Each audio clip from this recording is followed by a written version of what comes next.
আমার হাতের এই চিকেন কারিটা আমার বাসার সবাই খুব পছন্দ করে, তাই ভাবলাম আপনাদের সাথে শেয়ার করে। আসসালামু আলাইকুম, সবাইকে শানুস ডেইলি কিচেনের পক্ষ থেকে স্বাগতম।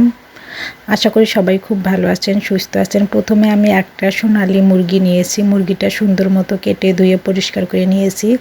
তারপর এখানে দিয়ে দিলাম কিছু লবণ, একটু লেবুর রস, হাফ চামচ হলুদ গুঁড়া দিয়ে চিকেনটাকে আমি সুন্দর মতো মেখে নেব। একটু ভালোভাবে মেখে নিচ্ছি। তারপরে প্যানে দিয়ে দিলাম পরিমাণ মতো তেল। তারপরে কিছু আলু দিয়ে দিলাম। আলুর ভিতরে হলুদ এবং লবণ দিয়ে একটু ভেজে নেব, ব্রাউন কালার করে ভেজে নেব। আলুগুলো ভাজা শেষ, উঠিয়ে নিলাম। এখন একই তেলে দিয়ে দেব চিকেনগুলো আমি ব্রাউন কালার করে ভেজে নেব।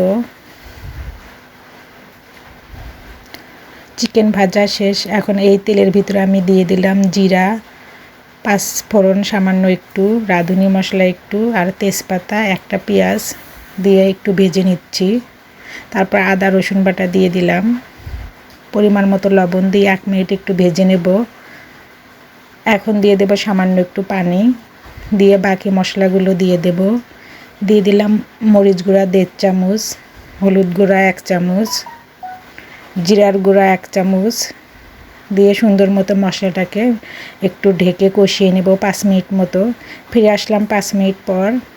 এ পর্যায়ে দিয়ে দেব জিরার গুঁড়া, ধনিয়া গুঁড়া দিয়ে ঢেকে আরও 5 মিনিট মশলাটাকে খুব সুন্দর মতো কষিয়ে নেব। মশলাটা কষানো শেষ। এখন আমি চিকেনগুলো দিয়ে দেব, দিয়ে সুন্দর মতো মিক্সার করে নিচ্ছি। খুব ভালোভাবে মিক্সার করে নেব। এ পর্যায়ে একটু গরম মশলা গুঁড়া দিয়ে দিলাম, দিয়ে সুন্দর মতো চিকেনগুলো মিশিয়ে নিচ্ছি। এখন আমি চিকেনের ভিতরে একটু পানি দিয়ে দেব, দিয়ে চিকেনটাকে সুন্দর মতো ঢেকে 10 মিনিটের মতো কষিয়ে নেব। এর জন্য আমি গরম পানি দিয়ে দিলাম 1/2 কাপের মতো, দিয়ে ঢেকে সুন্দর মতো কষিয়ে নেব প্রায় 10 মিনিটের মতো। ফিরে আসলাম 10 মিনিট পর। চিকেনটা আমার কষানো শেষ। এ পর্যায়ে ভাজা আলুগুলো দিয়ে দেব, দিয়ে আমি ঝোলের জন্য পানি দিয়ে দিলাম, দিয়ে 15 মিনিট মতো রান্না করব ঢেকে। ফিরে আসলাম 15 মিনিট পর। চিকেন রান্না আমার শেষ। এখন আমি এখানে বেরেস্তা দিয়ে দিচ্ছি।